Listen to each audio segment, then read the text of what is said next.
This is Common Ground. They put you on the left, they put you on the right. They tell you what to hate, then they tell you who to fight. Till you're screaming, screaming. Welcome back to Common Ground. I'm Mark, of course, joined here with Lou, Drew, and Derek. And guys, we're talking the DNC. We're right in the middle of it. Tonight's the big night. By the time this video is posted, Kamala Harris will have given her big speech. And let's just do a little recap of how the week's going so far. We're talking about, well, let me ask you guys, have you watched much of the convention so far? I watched a good amount of it. I think there were some good speeches. I think Steve Kerr had a really good speech when he's talking about dignity in leadership.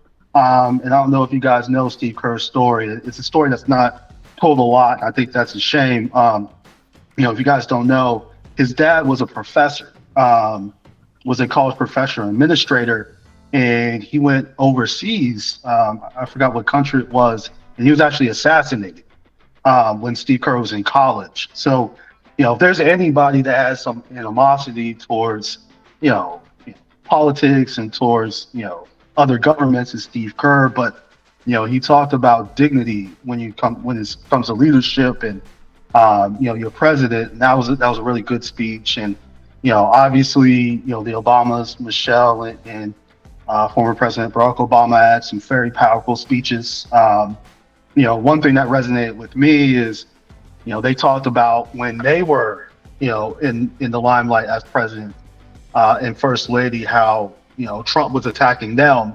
A lot of it, racist based in terms of, Trump, Obama wasn't born in this country, and Michelle said, "Hey, we know his playbook.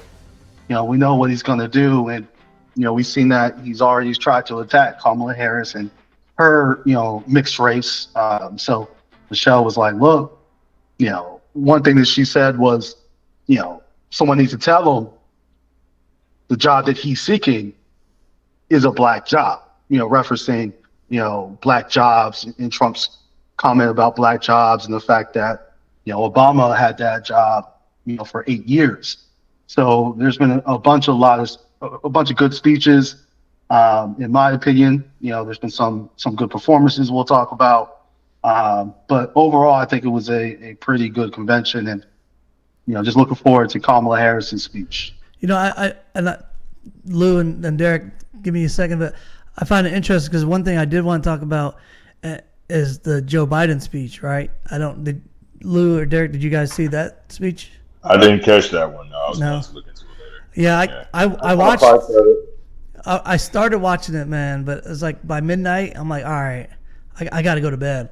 Well, yeah, they put it on too late. I thought that was a little disgraceful, Too late. Yeah. Do you think it was done on purpose, though? I mean, you got the current president who's given up his power, who's trying to move the torch on to the next person, and he gets pushed to 11:30 at night when most Americans. No, they do that. They do that on purpose because they did the Obamas late. They're the headliners. Anybody who's the headliner goes last. So yeah. And it was more so for the people that was there. You can tell like it was kind of like a concert base. Like they had a lot of powerful, like Drew was saying, speeches. But then obviously when you have Barack Obama and Michelle Obama, that's going to be your top tiers, like the headliner, like you said. So Lou, what was your takeaway of the convention so far? I mean, so far, looking at this one from the Democratic Party and remembering I guess a few weeks ago from the Republican Party, you can definitely tell that, like normal, both sides have some form of motive. Of course, pushing, what they think the values are and what the benefit is for our country. I'm learning just to take a step back and just listen, and not really assume like everyone else does, do more of the fact checking and like Drew was saying when we were talking earlier, gaining more information, not just for debates like this, but just so that I can be more aware, you know what I'm saying? And it was really good. Like you said, it was some very powerful speeches. I think for me, it's just more so dissecting it all, seeing these live events but then still realizing the things that we still need to do in our country, talking to friends and family members of like, still being divided when it comes to what decisions they're going to make and how we vote. But it's really, really good to see that like they're really pushing it about saying this for the people. Like we as the people are deciding the fate of our country as well. Derek? Hey, Derek, I was going to shoot you, Derek, in a second. I was going to make a point with Mark. I do agree, though. I think, and this happened with the RNC too. I don't understand why they have the headliners going so late. I know there's a lot of people that got to get in and do their speeches, and I get that. It's a week-long convention, and there's a lot of important people that want to say stuff. But we want to hear from the important people, right? We want to hear from the leaders of both parties and kind of what their ideas are for this country. And like you said, Mark, to have Biden on late, the Obamas were on, pretty late as well. Kamala's speech is going to be a little later. I get how you want to have the headliners go last, let the other people go before, but I don't know if maybe the next time we have a convention, they kind of move it up, kind of make it more days and could get more people in.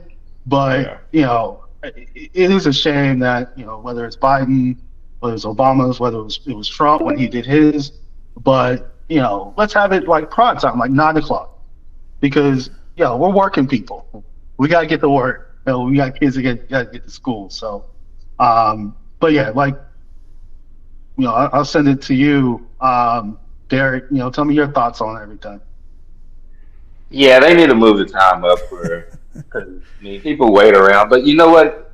People just figure everybody's gonna watch it online on YouTube on their phone anyway. That's what I did because I went to sleep, woke up the next day, watched it on YouTube, and caught the whole thing.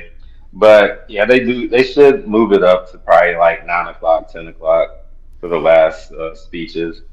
But as far as do any of these people sway your votes? Because that's the big thing. That's why they have all these people come to the conventions and speak and perform.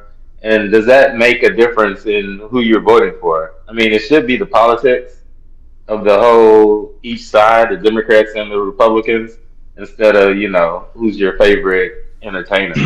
So they had Hulk Hogan for the Republicans, and then they had Meg Thee Stallion for the Democrats, and then they had person after person after person. I know it's entertainment and it's a convention and it gets your base going, but as far as what I'm looking at the policies of these individuals and where they're going to be taking us in the future. No, I'm with you. I think I agree with that. Yeah. I think a lot of I was just going to say, I think a lot of the celebrity stuff is, and this is just my opinion, but that's more of a motivation of your base, right? Get your base up and going. I don't know how it affects moderates that, like we talk about, hardworking people that they just want the facts, right? They want to know who this candidate is and what they're doing. They don't care about Hulk Hogan or Megan Thee Stallion or. So I don't know. I don't know if it has that big of a difference if you're trying to win people over. Sorry, Drew, go ahead. Now I was going to echo exactly what you said. I think a lot of it is just entertainment. It's a week-long convention. You want to energize your base and just have fun, because it's serious. Politics gets serious. We know how this country is. So, you want to have fun, have Hulk Hogan on stage, have Lil Jon on the stage, just have fun. But to your point, Derek, to your point, Mark, I don't think it does. I don't think it sways, the moderates, either way. I think the moderates, a lot of times they hold out until November 2nd, and make their vote. I think everybody's, especially in this political climate, you're pretty much stuck on your candidate, who you support, and you're just going to ride them all the way. So it's the moderates that vote on November 2nd. I have a quick question for you guys. Speaking of that, we all seen the debate between Trump and Biden and how it was like two 5-year-olds bickering. Do you think it's going to be different with Kamala Harris and Trump? Do you feel like it's actually going to be a real debate based on the questions that they're asking him about our country and the policies? I would hope That's so. going to be interesting. I think it's going to be shit show, but it's gonna be entertaining because I think both of them were like he did this, she did that. You know, he or she's with Biden. He's a bigot. He's this, that, and the third. Yeah. So I don't know. It's just gonna be interesting. It's gonna be fun to watch. Yeah. It It's depends. I unfortunate mean, though if because go ahead, yeah. no, I was just gonna say, like, if Trump, and just from my perspective and watching him do the other debates in the past, he really held himself in back, like compared to when he first debated Biden. Like the last time, he was very aggressive and just kept cutting him off. But this time, he kept himself a little bit more reserved. So I guess it just depends on what Trump you get that day, right? Like Trump That is true, yeah. he could go two different ways, and I'm just curious to see how Kamala does, because from what I remember, she kind of struggled in some of the debates. I could be wrong. I'd like to go back and see, but from what I remember, she did struggle a little bit. Yeah. Yeah. No, yeah, I recall that too. Yeah. But I mean, Yo, she's I had got 4 years to practice, so. Yeah, I got a question. I got a question for you guys. And I'll direct this towards Mark because I think both me and Mark are people who are really historians of politics. Do you remember the last time a debate was civil? And I'm talking about presidential debate. I can go all the way back to Barack Obama and Mitt Romney.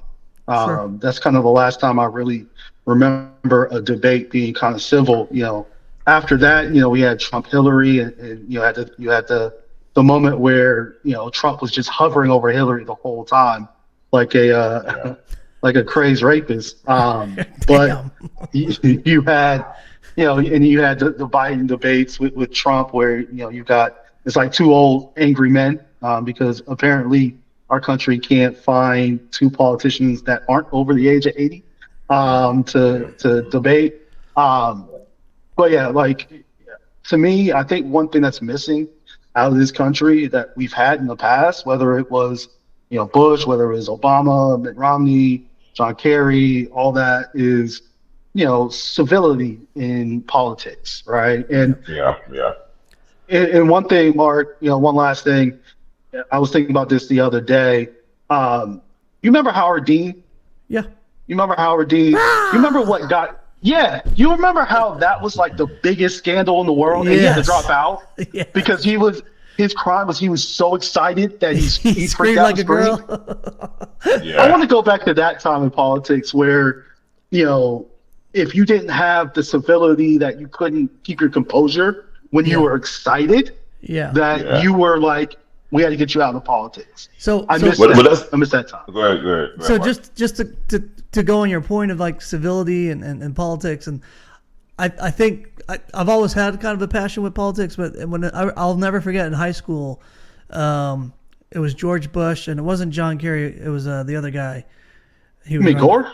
No, okay, so what? John Kerry was the second. All right, so yeah, Yeah, it was John John Kerry and George Bush, and I remember we had to watch that debate in our history class, and like my appreciation for politics really picked up there, and that was back before you had the fanfare and the audience screaming and hooting and hollering every time somebody said something that they favored, right? So like, I kind of appreciate that they didn't have an audience in this last debate.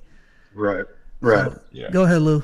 Well, I was gonna say it seems like sometimes they try to bring it back to that because I mean I'm sure you guys see it when they have like the debates where it's just the presidents and just the people asking the questions. They try to have that sanctity of like, okay, this is strictly questions and the floor is yours to actually talk about politics. But again, like you said, they just always find a way to just bicker or complain. And I was gonna say, like, I know back in 70s, 80s, you had Reagan and others where when you saw their debates, it seemed like not just the civility of like what you guys were saying, but it seemed like they just had this organic sense of pride for the country.